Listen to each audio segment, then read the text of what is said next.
जय हिंद दोस्तों। आज का हमारा टॉपिक है उत्सर्जन एक्सरेस्टरी सिस्टम। ठीक है, तो जिन लोगों ने मेरा चैनल सब्सक्राइब नहीं किया, सबसे पहले चैनल को सब्सक्राइब करें, लाइक करें, शेयर करें। ठीक है, तो आज हम उत्सर्जन के बारे में समझ लेते हैं। उत्सर्जन का मतलब होता है बाहर निकालना। ठीक है, तो इसका मतलब ये मानव उत्सर्जन की हम बात कर रहे हैं। जब भी हम कोई कुछ चीज खाते हैं तो हमारे शरीर में ऑक्सीकरण करके फलस्वरूप हमारे शरीर में जो भोज्य पदार्थ अंदर जाता है तो उसके शरीर के अंदर कई तरह का चक्र बनता है, एक क्रिया बनती है, तो उसके फलस्वरूप हमारे शरीर में वेस्ट मटेरियल भी बनते हैं। तो उनको शरीर से निकालना बहुत ही आवश्यक होता है। यदि उनको हम शरीर से निकालेंगे नहीं तो हमारे शरीर में कई तरह के विकार उत्पन्न होंगे, बीमारी उत्पन्न होगी, जिसकी वजह से हमें मृत्यु का सामना भी करना पड़ सकता है। तो इनको हम बाहर निकालना है, इसी के बारे में हम समझेंगे। तो भोज्य पदार्थ के फलस्वरूप हमारे शरीर में जो भी वेस्ट मटेरियल बनते हैं उनको शरीर से निकालना बहुत ही आवश्यक होता है। उसी क्रिया को हम उत्सर्जन कहते हैं। तो इसको हम परिभाषा में समझ लेते हैं। उत्सर्जन क्या होता है? शरीर की कोशिकाओं से वर्ज्य यानी कि वेस्ट मटेरियल को बाहर निकालने की क्रिया को ही हम उत्सर्जन कहते हैं। तो उत्सर्जन के कुछ मुख्य अंग हैं। ठीक है, उत्सर्जन में सबसे मुख्य अंग होता है आपका वृक्क, जिसको किडनी कहा जाता है। वैसे तो उत्सर्जन के कई अंग होते हैं निकालने के, हम थोड़ा सा करके समझ लेते हैं। ठीक है, तो पहला हम समझ लेते हैं। पहला हमारा है त्वचा, जिसको स्किन कहा जाता है, सीबम और पसीने। देखिए, जो पसीना होता है उसमें स्वेद और तेलीय ग्रंथियां होती हैं, और तेलीय और स्वेद ग्रंथियां एक पसीने के रूप में हमारे शरीर से बाहर निकलता है। ये भी एक उत्सर्जन है। ठीक है, यानी सीबम और पसीने के माध्यम से हमारे शरीर से जो भी पदार्थ निकलते हैं उसे हम उत्सर्जन कहते हैं। तो ये क्या होता है? त्वचा द्वारा निकाला जाता है। तो त्वचा द्वारा क्या होता है? पसीना क्या होता है? देखा नहीं, गर्मियों में जब गर्मी ज्यादा पानी पीते हैं तो गर्मी की वजह से हमारे शरीर से पसीना लगता है, और कभी कभी पसीने के साथ साथ तेलीय चीज भी होता है जिसमें वसा होती है, वसा भी निकलती है, चिपचिपा सा रहता है, और नाक के द्वारा भी निकलता है, सीबम बनता है। तो इस तरह से त्वचा द्वारा निकाल सकते हैं। फेफड़े में क्या होता है? देखिए, फेफड़ों में भी क्या होता है, फेफड़ा भी हमारा एक तरह का वेस्ट पदार्थ निकालने का काम करता है। ठीक है, जो कि कार्बन डाइऑक्साइड होता है। कार्बन डाइऑक्साइड हमारे भोज्य पदार्थ करने के फलस्वरूप ये बनता है। जब भोज्य पदार्थ हम करते हैं तो हमारे शरीर के अंदर ऑक्सीकरण होता है, ऑक्सीकरण के कारण ही वेस्ट मटेरियल बनते हैं जिनको हमको शरीर से बाहर निकालना होता है। तो उस दरमियान हम कार्बन डाइऑक्साइड निकालते हैं, और उसके साथ साथ जल वाष्प भी निकलता है। जल वाष्प मतलब क्या होता है? हमारे फेफड़े से ये चीज बाहर निकलता है। जैसे मान लीजिए हम लहसुन या प्याज का सेवन करते हैं तो उस उपरांत हमारे शरीर से जो कार्बन डाइऑक्साइड के रूप में मिक्स होकर निकलता है उसमें जल वाष्प की मात्रा होती है और कार्बन डाइऑक्साइड की मात्रा होता है। तो फेफड़ा भी हमारा एक उत्सर्जन का कार्य करता है, यह भी एक उत्सर्जन अंग होता है। ठीक है, इसके बाद आता है यकृत। यकृत क्या होता है? यकृत जो हमारे यहाँ पे होता है, ठीक है, हमारे पेट के दाहिनी ओर होता है। ठीक है, दाहिनी ओर होता है। तो इसका भी, ये भी क्या करता है? शरीर से वेस्ट मटेरियल को निकालने में भी सहायक होता है। क्या करता है? यकृत का काम है ये अमोनिया जो भी हम खाते हैं तो सबसे पहले अमोनिया बनता हो, और अमोनिया को ये यूरिया में परिवर्तित करने का कार्य करता है। ठीक है, तो ये भी हमारा एक उत्सर्जी अंग का ही कार्य करता है। आंत आता है। तो आंत में क्या होता है? जो भी चीज हम खाते हैं, जो अधपचा खाना होता है वो आंत में पहुंचता है, और आंत में ही खाना पच जाता है। जो सड़ा गुड़ा बचा वाला वेस्ट मटेरियल होता है जिसको शरीर से बाहर निकालना होता है, वो आंत के द्वारा हमारे शरीर से गुदा द्वार के माध्यम से बाहर निकल जाता है। और जो उसका जूस होता है, जो प्रोटीन्स होते हैं, जो एसिड होते हैं, ग्लूकोज की जो मात्रा होती है, वो हमारे शरीर में आंत द्वारा, आंत में अंगुल की समान संरचना होती है, जो रक्तकाएं होती हैं, वो क्या करता है? उसके द्वारा अवशोषित कर लिए जाते हैं, जिससे कि हमारे शरीर को फिर से एनर्जी मिल जाती है और वेस्ट मटेरियल बाहर निकल जाता है। तो ये आंत का भी काम होता है। अब सबसे बात आती है मुख्य अंग की। तो मुख्य हमारा वृक्क है जिसको किडनी कहा जाता है। इसके बाद हम किडनी की समझेंगे। ठीक है, तो उत्सर्जन आपको समझ में आ गया है। हमारे द्वारा जो भी हम भोज्य पदार्थ खाते हैं तो उस दरमियान हमारे शरीर के अंदर वेस्ट मटेरियल भी बनते हैं, और वेस्ट मटेरियल को बाहर निकालने की क्रिया को हम उत्सर्जन कहते हैं। और इस उत्सर्जन क्रिया में जो जो अंग मिलते हैं, जो जो अंग सहायक होते हैं, उसे हम उत्सर्जन अंग कहते हैं। और सारे अंग जब मिल जाते हैं तो एक तंत्र का निर्माण करते हैं जिसको हम एक्सक्रीटरी सिस्टम या उत्सर्जन तंत्र कहते हैं। यहाँ तक बात क्लियर हो गई। अब इसके बाद हम समझेंगे वृक्क के बारे में। वृक्क का मुख्य महत्व क्या है? सबसे मुख्य काम वृक्क का ही है। वृक्क क्या करता है? ये रक्त को छानने का काम करता है, मतलब ये कि फिल्टर का काम करता है। शुद्ध को अशुद्ध रक्त को शुद्ध रक्त में कन्वर्ट करता है, और जो शुद्ध रक्त होता है फिर से वो वापस करने का काम इसका होता है। ठीक है, शुद्धिकरण में फेफड़ा भी आता है, लेकिन फर्क है। देखिए फेफड़ा भी क्या करता है, जब तक देखिए हम समझा देते हैं यहाँ पे, थोड़ा सा इसकी बात करते हैं, फिर हम आपको डिटेल में आपको बताते हैं। यहाँ तक बात क्लियर होगी। देखिए हमने बताया वृक्क क्या करता है, रक्त का छानने काम करता है, यानी कि रक्त का शुद्धिकरण ये भी करता है।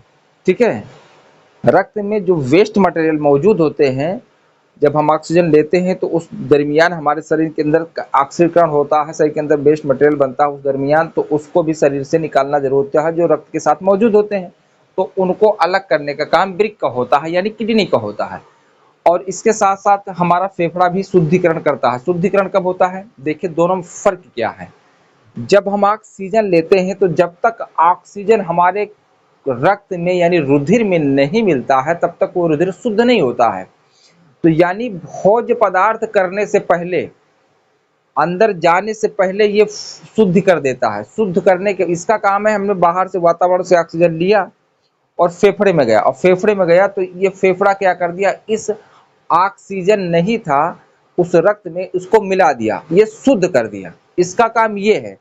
इसका काम क्या है, ये भोजन करने के उपरांत जो भी वेस्ट मटेरियल बनता है उसका ये शुद्धिकरण करता है। दोनों में फर्क है। ये पहुंचने से पहले, पूरे शरीर में पहुंचाने से पहले शुद्धिकरण कर देता है, और ये पूरे शरीर में पहुंचने के बाद शुद्धिकरण करता है। ये बात समझ में आ गई? इसका स्क्रीनशॉट ले लीजिए, फिर हम आपको आगे बताते हैं। यहाँ तक बात क्लियर हो गई। किसी को अगर शक है तो वो पूछ सकता है, कमेंट कर सकता है। तो इसके आगे हम चलते हैं।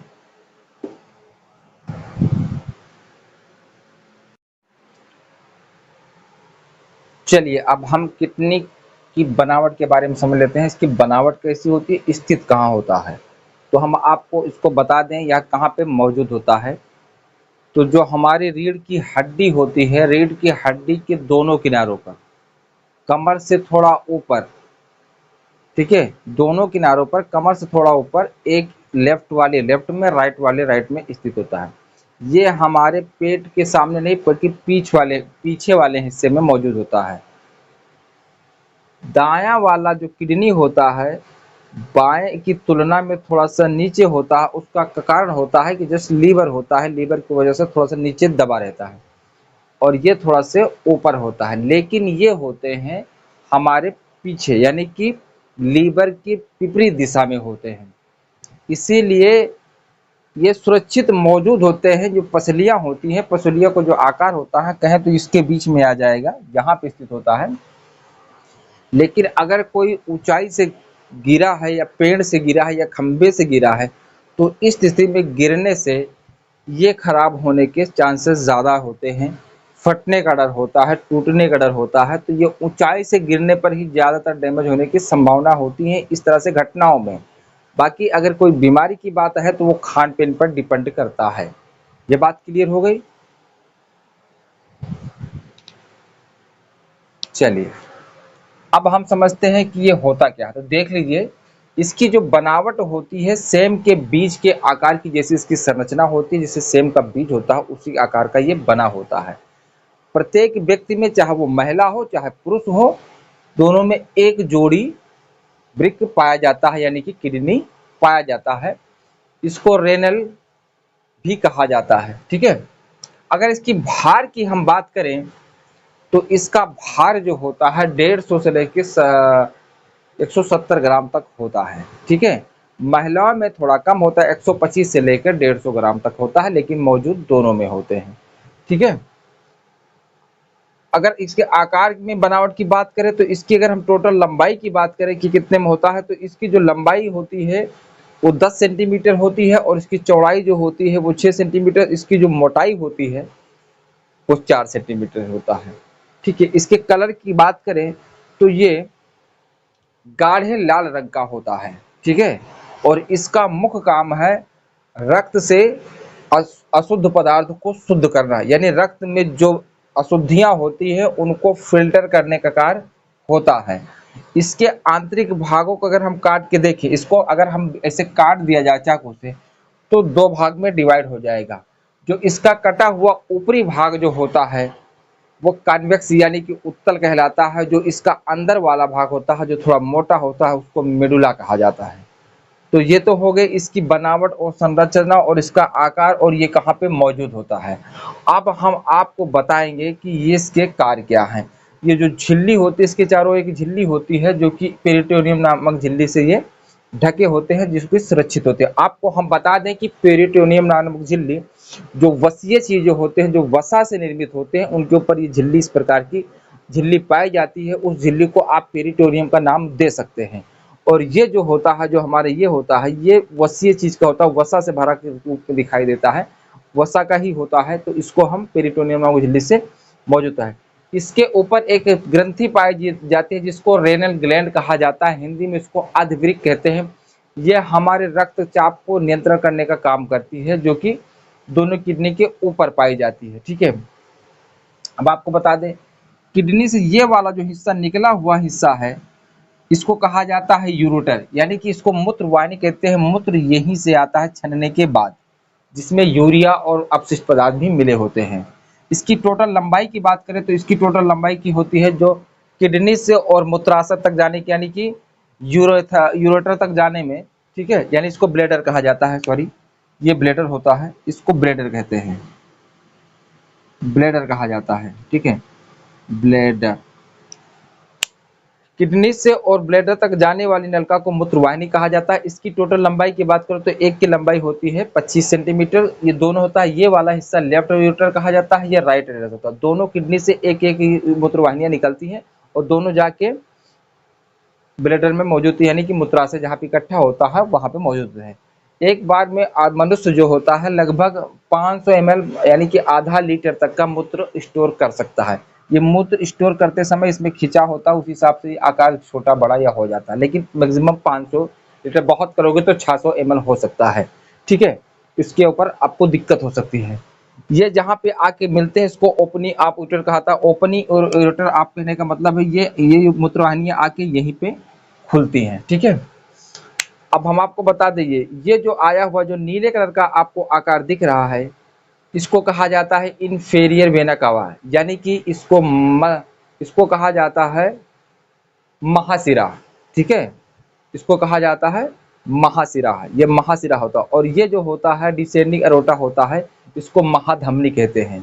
ठीक है, आपको हम बता दें जो धमनी द्वारा जो रक्त आता है गुर्दे में यानी कि किडनी में वो अशुद्ध होता है, और किडनी से जो शुद्ध करके रक्त जाता है वो वेना कवा द्वारा जाता है, यानी कि वेन द्वारा जाता है, सिरा द्वारा वो शुद्ध रक्त होकर वापस हमारे हृदय को जाता है। यहाँ तक बात क्लियर हो गई। अब इसके बारे में हम समझ, इसका वर्क कैसे कार्य करता है उसके बारे में हम चलते हैं। तो चलिए देखते हैं। चलिए इसका स्क्रीनशॉट ले लो, फिर हम आपको आगे बताते हैं। चलिए अब हम इनके कार्यों को अच्छे से समझते हैं कि ये वर्क कैसे करता है, यानी किडनी कैसे कार्य करता है। किडनी कैसे कार्य करता है, तो देखिए ये किडनी है और ये जो हिस्सा नीले कलर का आपको दिख रहा है इसमें इसको कहा जाता है, ये सिरा होता है, महासिरा होता है, महाधमनी होती है। इसको सुपेरियर वेना कावा कहा जाता है और इसको आरोटा कहा जाता है। ये जो रक्त आता है जो रेड कलर का ये ऑक्सीजनेटेड रक्त होता है, यानी इसमें कार्बन डाइऑक्साइड होती है, सॉरी इसमें ऑक्सीजन होता है, ये ऑक्सीजनेटेड होता है। इसके साथ जो रक्त आया हुआ है हमारे किडनियों में जो रक्त जा रहा है इसके साथ इसमें अशुद्धियां मिली हुई हैं, और ये जाके शुद्धियां दूर कहाँ होंगी, इसके अंदर जो ये काट दिखाया गया है इस काट के अंदर जाके शुद्ध होंगी। ठीक है, और जो ये वाला नीले कलर का दिखाई दे रहा है इसमें से शुद्ध मटेरियल वापस हमारे शरीर के यानी कि हमारे कहाँ जा रहा है, पूरे शरीर को जा रहा है। तो ये वापस करने का काम करती है। ये डीऑक्सीजनेटेड होता है, इसमें ऑक्सीजन नहीं होती, ये ऑक्सीजन के लिए कहाँ जाएगा, फेफड़े के लिए जाएगा। तो ये वापस जाता है और यहाँ से अशुद्ध आता है, ये शुद्ध करके बाहर यानी शरीर में हृदय को देता है। ठीक है, शुद्ध करने के लिए। ये बात क्लियर होगी। अब आपको हम ये बता दें कि जो हमारा ये हृदय होता, सॉरी ये जो हमारा गुर्दा है यानी किडनी है, इसका जो ऊपरी हिस्सा हुआ, सकरा हुआ, जो उभरा हुआ सिक्का है हिस्सा है, वो उत्तल लेंस के समान दिखाई देता है। इसको कार्टेक्स कहा जाता है। और जिसका अंदर वाला भाग है, जो दबा हुआ भाग है, दबा क्षेत्र होता है, इसको अवतल कहा जाता है। बीच वाले क्षेत्र को मेडुला भी कहा जाता है। ठीक है। और जो ये त्रिभुजाकार की जो रेड कलर का आपको दिखाई दे रहा है, ये हमने जो बना के रखा है, इसको ये जो होता है इसको पिरामिड कहते हैं। और इसी पिरामिड के अंदर होते हैं कई केशिकाएं होती हैं। केशिकाओं का मतलब होता है नसों का जाल होता है, बहुत पतली केशिका इसलिए कहा गया है कि बाल के समान पतली पतली होती हैं। इसमें जो मोटे अणु होते हैं वो रह जाते हैं, जो छोटे अणु होते हैं, जो वेस्ट मटेरियल होता है, वो इसमें छन जाते हैं। तो अगर हम बात करें कि एक किडनी में जो होता है लगभग 10 लाख नेफ्रॉन पाए जाते हैं। अगर दोनों किडनियों की बात करें तो दोनों मिला के 20 लाख नेफ्रॉन होते हैं। इसीलिए किडनी जो है नेफ्रॉन की संरचनात्मक और क्रियात्मक इकाई होती है। इसकी यूनिट भी नेफ्रॉन ही कहा जाता है। किडनी की यूनिट क्या होगी? नेफ्रॉन होगी। बात समझ में आई? ये हिस्सा जो जुड़ा होता है यहाँ पे, ये हिस्सा जो किडनी को और यूरेटर को जोड़ती है, सबसे ज्यादा पेशाब यही इकट्ठा होता है और इस क्षेत्र को कहा जाता है रेनल हाइलम।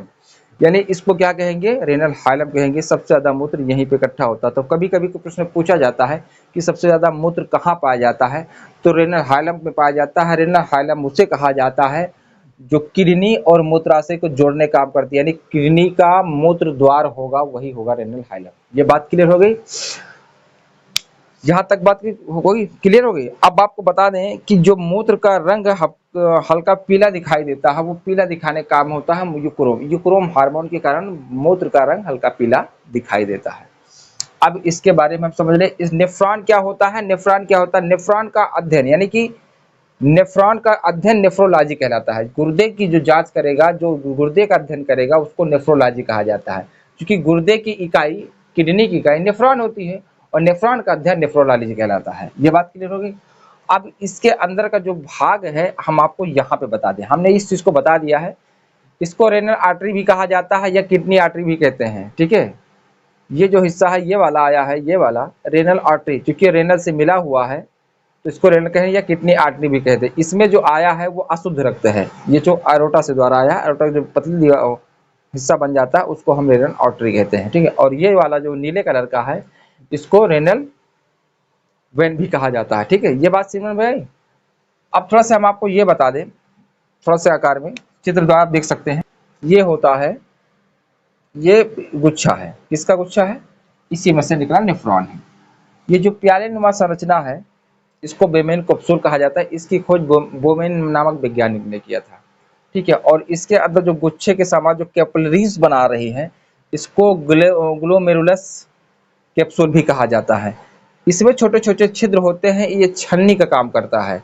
ठीक है। जो बड़े अणु होते हैं इसी के अंदर मौजूद रहते हैं और जो वेस्ट मटेरियल होता है, जो छोटे अणु होते हैं, जैसे जल हो गया, जल के अंदर नमक की मात्रा हो गई, वो सारी चीज इसके द्वारा अवशोषित कर लिए जाते हैं। ठीक है। और वो यूरेटर द्वारा यदि इसका इसी के आकार में ये यूरेटर द्वारा यहाँ से बाहर निकल जाते हैं।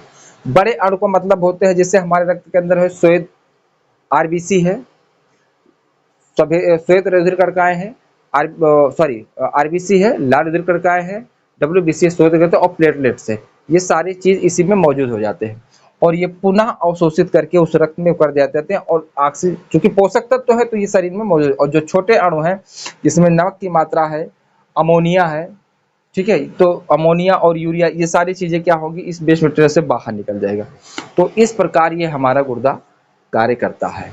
ये बात क्लियर हो गई?